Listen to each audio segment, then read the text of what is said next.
Bari in gwada miki bayani da labari kuma insha Allah za ki gane.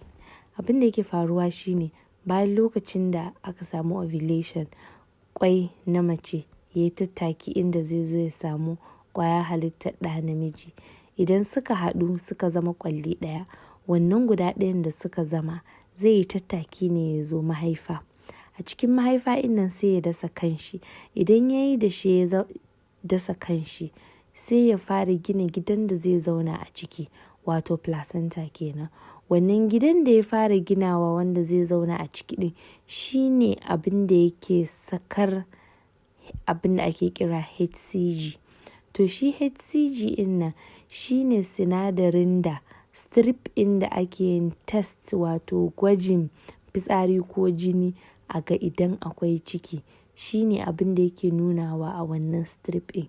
Idan aka ga layi biyu wato positive, to ya nuna lalle wannan dashen da aka yi ya fara gina gidan da ɗa zai zauna, wato akwai ciki kenan.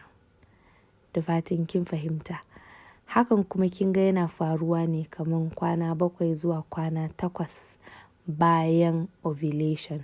So kenan sati ɗaya bayan kin yi ovulation, idan kika yi gwaji da jini kenan ba da fitsari ba, za a iya ganin wannan alamar HCG.